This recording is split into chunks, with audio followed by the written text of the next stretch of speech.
Recently, I've been thinking about something that is making me uncomfortable.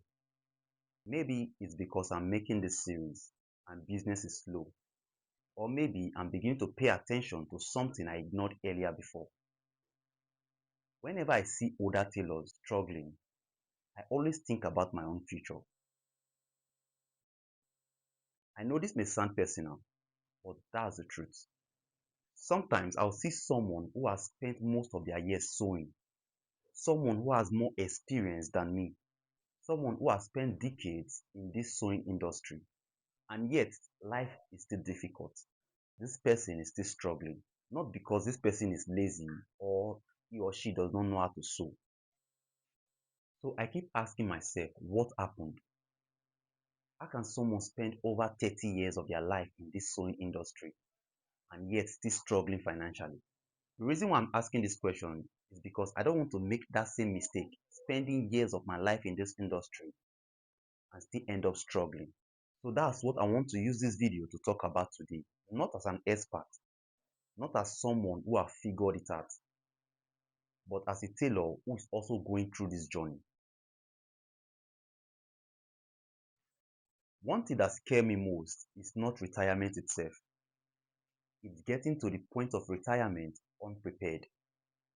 If we are to be honest with ourselves, most of us don't think about retirement when business is going well, when we are still young, when we still have plenty customers, and when we are still busy sewing. At that particular point, retirement can feel very far away. You tell yourself you plan for it later, you save for retirement later, you will do this later, later, later. But the more I grow in this sewing industry, I realize that the later we talk about has a way of arriving earlier than expected. 1 year pass, then another, and before you know it, you've spent over 20 years in this sewing industry. These things worry me a lot. Not just one big mistake, but years passing without actually preparing. While making this series, I've noticed something. The tailors who are successful are not always the most hardworking, not the ones that have most of the customers or the ones with the biggest shop. Instead, this set of tailors think differently. For example, they see things earlier, they see opportunity and grab them earlier. They plan for the future earlier. They prepare while they still have time. And when they realize that something needs to change, they don't wait. Instead, they start. And after a long time, they look back and they see that they've built something that can survive without them. And eventually, they've been able to create other sources of income that can generate money for them even while they are no longer sewing. I've been thinking about all these ideas so much and I gave it a name, the 4S. See, start, systemize, and sustain. I did this so that I can easily remember what I'm trying to build.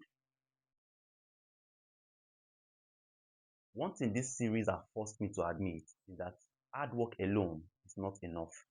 This was very difficult for me to accept because while growing up, I believe hard work will solve all of your problems. Please don't get me wrong. I know hard work matters a lot, but I've seen hardworking tailors struggle later in life. Some of them even work harder than most of the successful ones. So there's something else that needs to be done. We need to put hard work in the right direction. It needs a plan, it needs preparation. Because if we are busy working hard every year, where will this lead? This series is not just for other tailors, it's also for me. Because I'm also learning, I'm asking questions, and I'm trying to find the right direction to follow.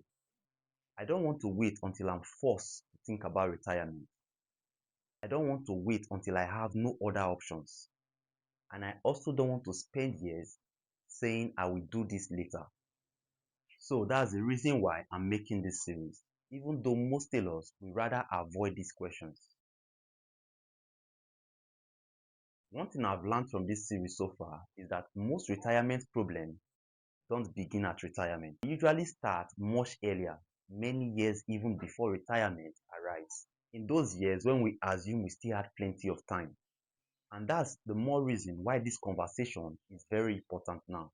because we are still here, we still have time, we still have choice, we still have plenty of options. We can start preparing even if the steps are small, even if progress is slow, because a better future is not built in one day. It is built on different decisions over time. And the most important decision is simply deciding not to ignore the future anymore. I would love to hear your thoughts. Have you ever looked at an older tailor and wondered what your own future might be like? I want you to leave a comment below. In the next episode, I'll be talking about a financial mistake I've seen most tailors make. This also includes me. It's a topic most tailors avoid.